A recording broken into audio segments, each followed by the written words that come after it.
All right, everyone, this is a one-shot production, and my cat is wandering around on the table, so we might get an appearance from Leo.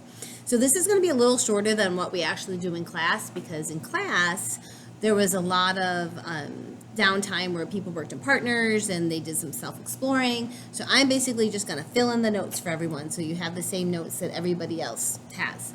So the pigs and chickens problems are very popular problems. You'll see them in the homework. They're on the OWOW. They don't always involve pigs and chickens, but that's what I always call them in class. They're pigs and chickens questions. So when you read this problem, so pause the video and take a read, you're probably going to go into math mode, into algebra mode, because these are the types of things you probably did 8th, 9th, 10th, 11th, 2x2 systems of equations. But what we did in class, and what I asked everyone to do in class, was to break away from thinking about algebra and think about how a third grader might do this. And so we took probably a 10-minute break for people to break off and see what they could do.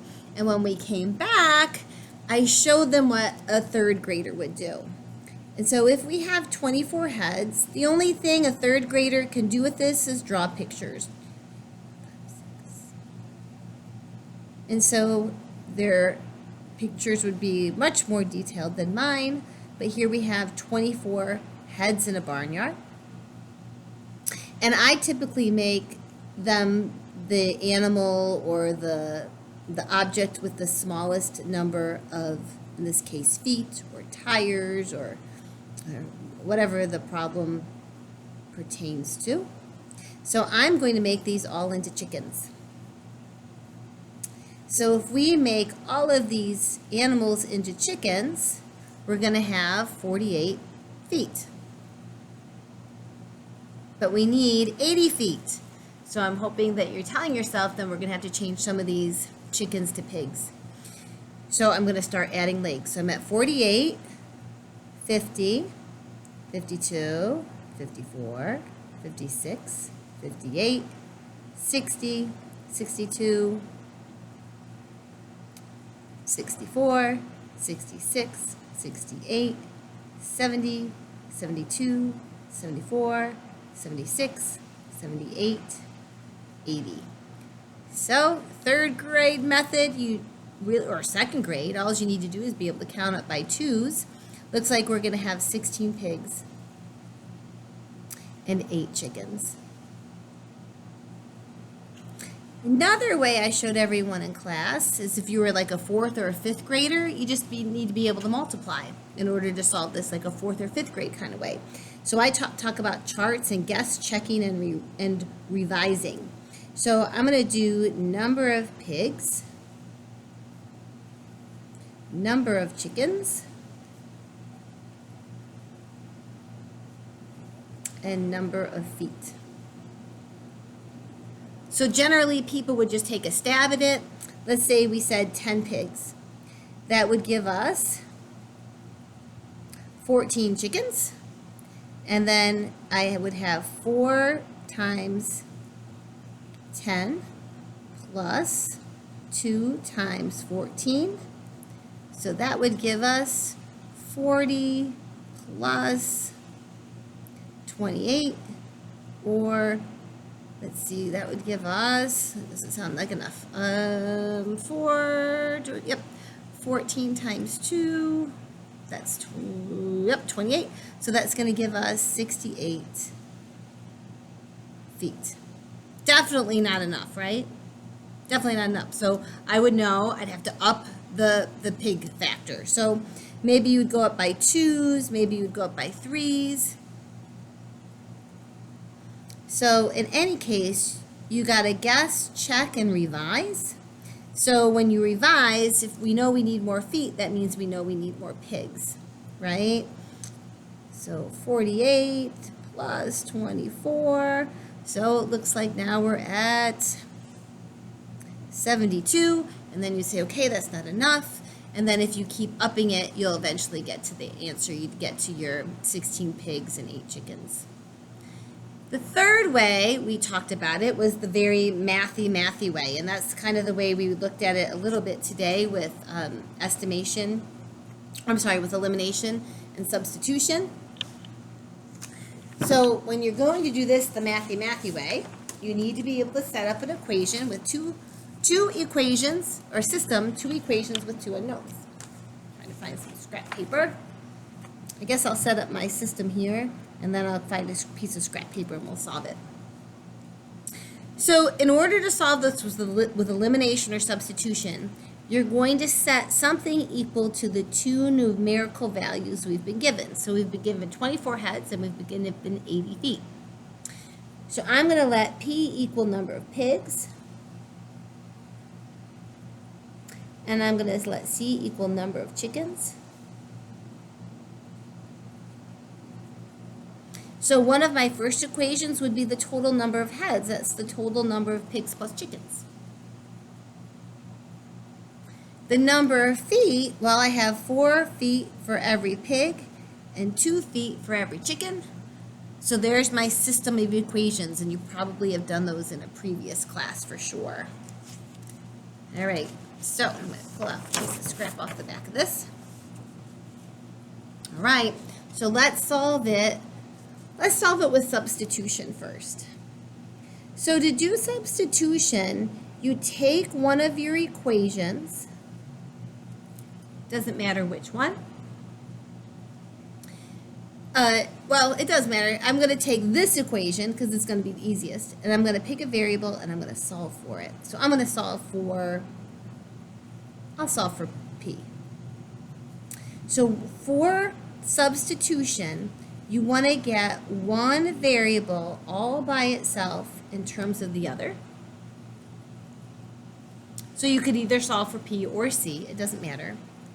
I didn't want to use down here because I just want to avoid like any fractions. And then you're going to substitute it into the variable term in the equation you haven't used yet. So I would take a pause right now, and maybe you guys can solve it out and see if you can solve for P.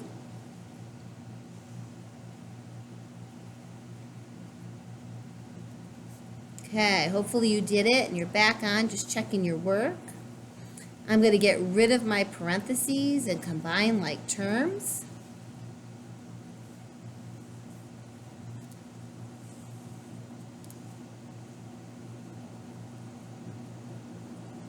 And then I'm going to go ahead and get C by itself.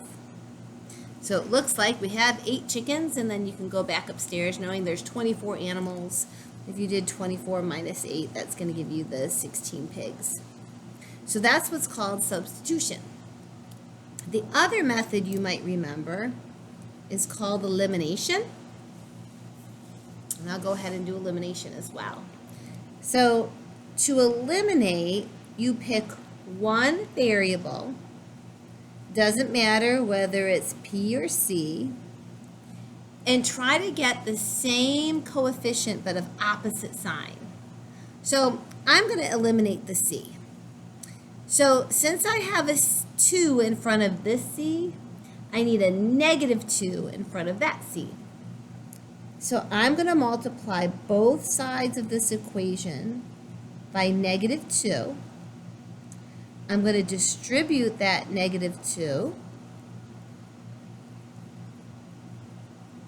And then nothing changes down into the second equation.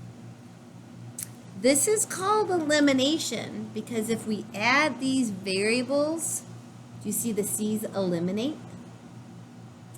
And then we'll have 2P equals, let's see, positive 32.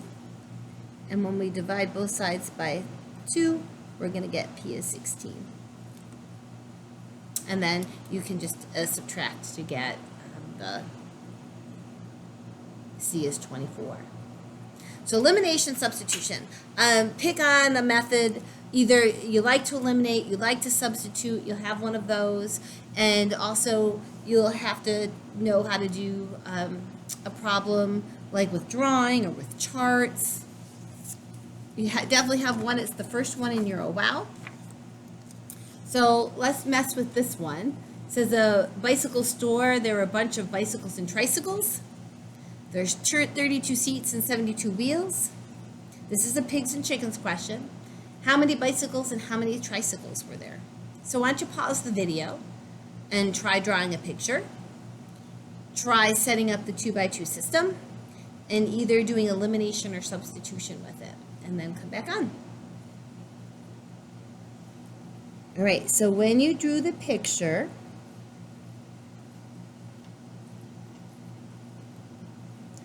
you'll draw 32 vehicles. They're going to either be bicycles or tricycles. So here's 32. And I always choose the least number, right? Like I said before. So I'm going to turn them all into bicycles.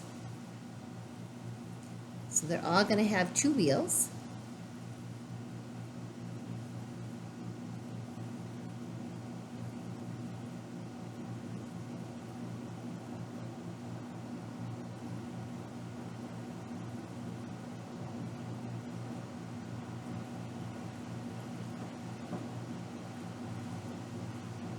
So it looks like we're going to have 32 times 2.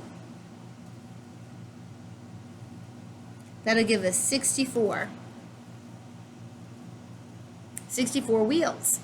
But I need 72 wheels, so now I'm going to have to change some of those bicycles into tricycles. So we're at 64 wheels. 65, 66, 67, 68, 69, 70.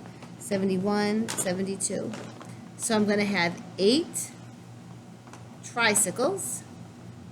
And so 32 minus 8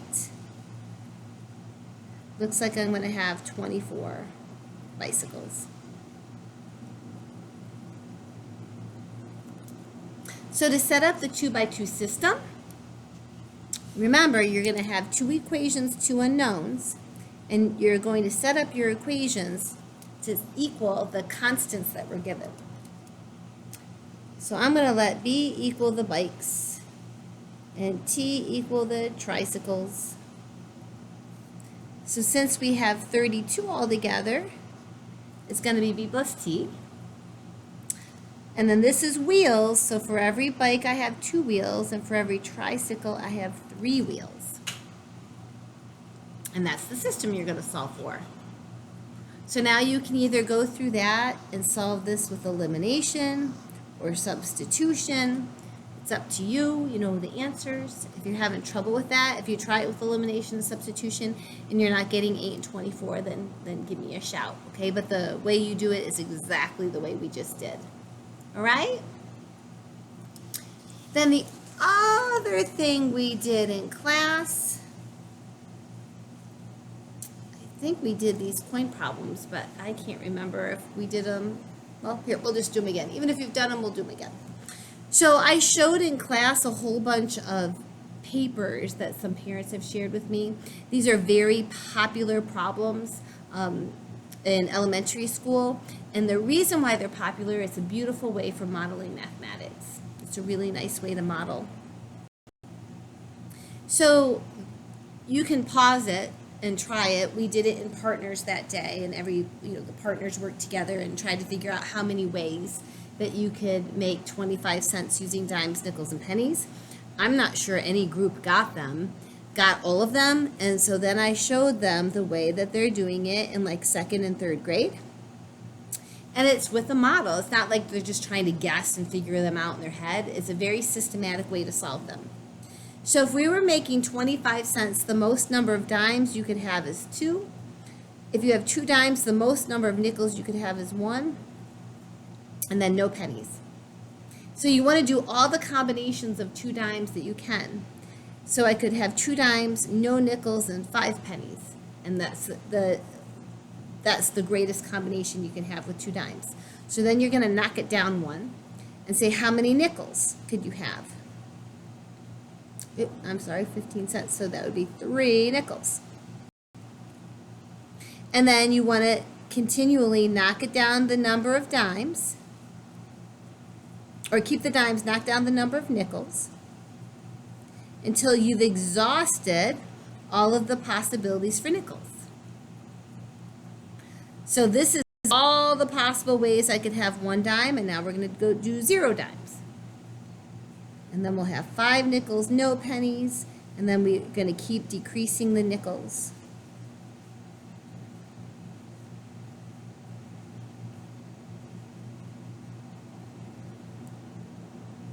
And that'd be 0, 0, 25.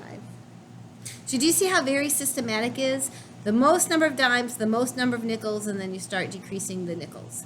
Then you get 1 dime, the most number of nickels, and then you start decreasing the nickels, right? The most number of nickels then, and start decreasing the nickels. So it looks like there's 1, 2, 3, 4, 5, 6, 7, 8, 9, 10, 11. There's 12 ways. It's a very systematic approach. It really is lovely. This is exactly how they do it in elementary school. And then if there are 8 coins that total 50 cents, what are the coins? And so I noticed a lot of people in class drew coins out. They already did the mathematical practice number 4. They modeled it. So drawing coins is a lovely way to model it. And oh no, there's 2 ways, and I'm trying to think of what they were. So we're trying to get 50 cents. Let's see, 30, 35, 40, 45. So if we have a bunch of pennies, then we have to have at least a quarter, so that'll give us 30, 40, 50. That's one way.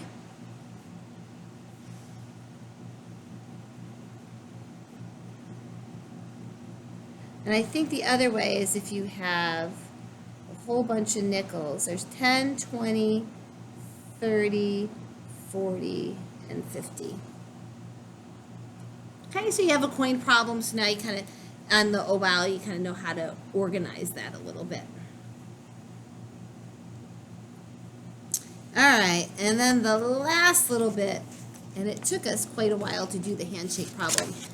So what I did is I had everybody get into groups of 6. So we had 4 groups of 6, and I had everyone work together and simulate shaking hands with each other, and that way all 6 people learned each other's names pretty quickly. So if we have 2 people in a group, does it make sense that there's just one handshake that's shared between the 2 of them? All right, so imagine we have 3 people in a group. This is why we couldn't Zoom, because everyone was just doing the work, and I really wish we could have done this together so we could have broken off into a little group and simulated it handshaking. So let's pretend that Ezra and myself and Karina were in a group, right? So if I went first, I would shake Ezra's hand and I would shake Karina's hand, and that would give me 2 handshakes. But then, do you see, I'm done, but then Ezra and Karina still need to shake their hands. So then we'd still have 1 more handshake, and that would be 3.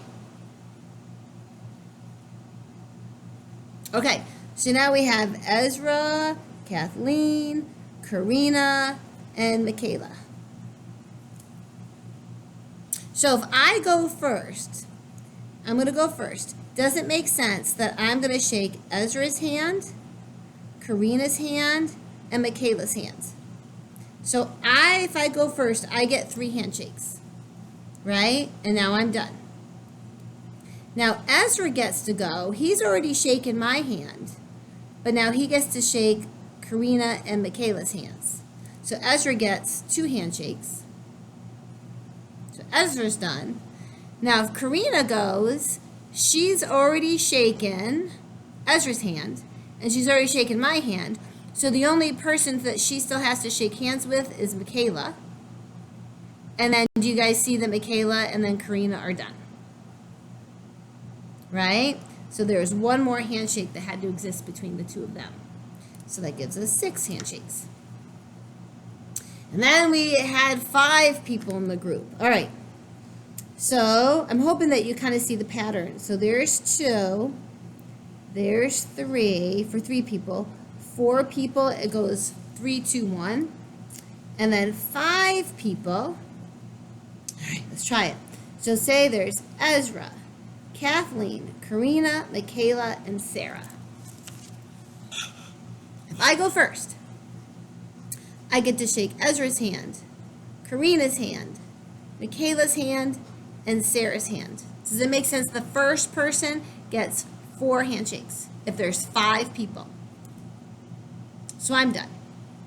So now we have Ezra, Karina, Michaela, and Sarah. So if Ezra goes, he gets Karina, Michaela, and Sarah.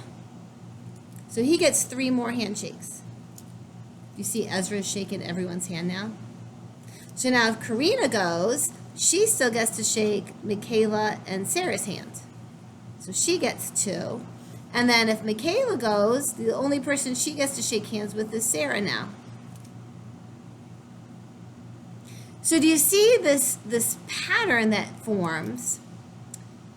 Is 7, 8, 10.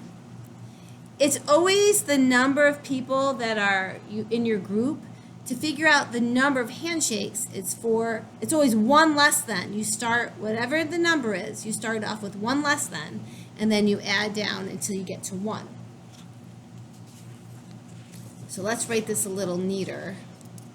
See if this makes sense. So 2 people would share 1 handshake. 3 people would share 3 handshakes. 4 people would share 6 handshakes. 5 people would share 10 handshakes. So 6 people, well, it would be 5 plus 4 plus 3 plus 2 plus 1. So it looks like they would share 15 handshakes. And then I have, oh no, 101 people. So that would be 100 for the first person, and then 99 for the second, and then 98 for the third, that goes 97, right? And what we said in class is like nobody wants to take the time to add those up. So there is a very famous problem. It's called the handshake problem. And it's a formula. And I gave the formula in class.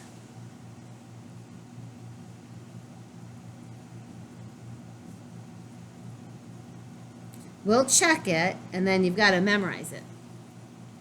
So if we want to go from 6 to 15 without having to do this, or 101 to 5,050, that's the answer, without having to do this, we can use a formula. And this is how the formula works. You take the number of people, and you multiply it by 1 less the number of people that you started with, and you divide it by 2. And this is a very famous formula. It's called the handshake formula. So if I have 101 people, it'll be 101 times 100 all over 2, and that's going to get you the 5,050. So let's test it. Let's test it for the other ones. So if n is 3, it would be 3 times 3 minus 1, which is 2, over 2.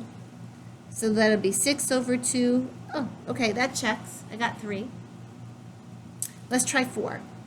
So it would be 4. There's 4 people. 4 times 4 minus 1 over 2.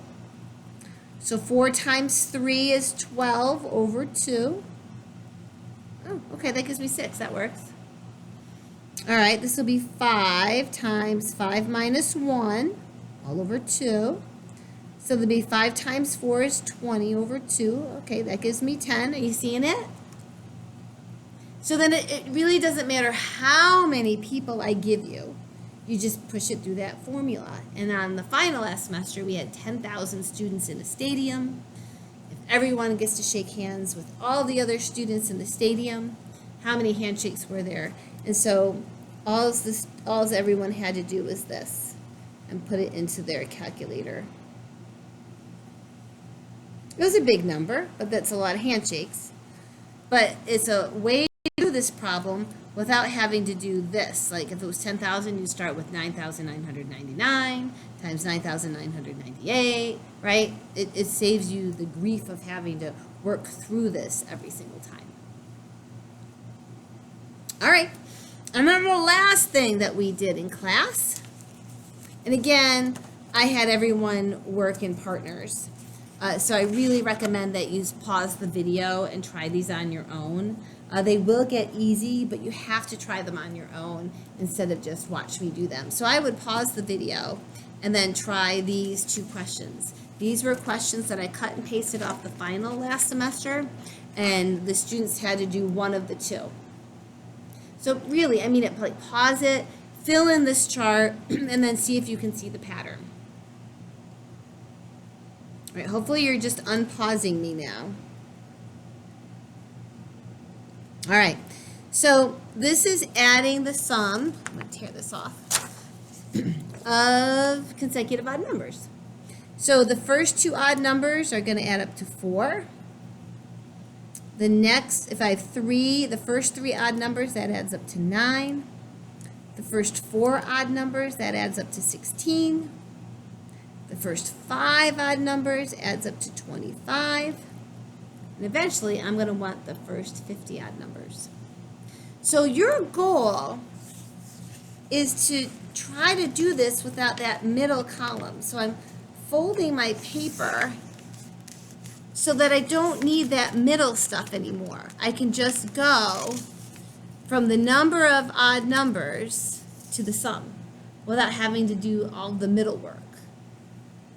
So I'm hopeful that you recognize some of these numbers as perfect squares. So 1 squared is 1, 2 squared is 4, 3 times 3 is 9, 4 times 4 is 16. Do you see that pattern? So in general terms, the sum of the first n odd numbers is n times n, or n squared. Hopefully you saw that. And then when you, instead of writing out the first 50 odd numbers and finding the sum with your calculator, you could just go 50 times 50, or 50 squared, and pop that into your calculator. And there you go. Okay? All right.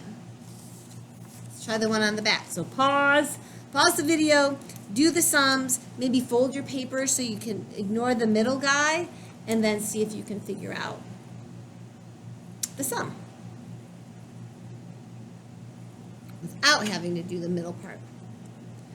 All right, so this is consecutive evens. So 2 for the first 2 consecutive evens is 6. The sum of the first 3 consecutive evens is 12. This would be 20. This is 30.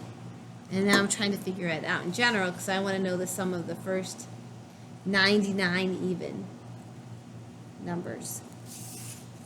So this took a while, but everyone figured it out eventually. All partners worked it through. It took some time. So that's why this video is kind of short, because everyone was working in partners and trying to self-discover this. You will get good at this if you take the time to try to do these on your own. All right, so let's see how you did.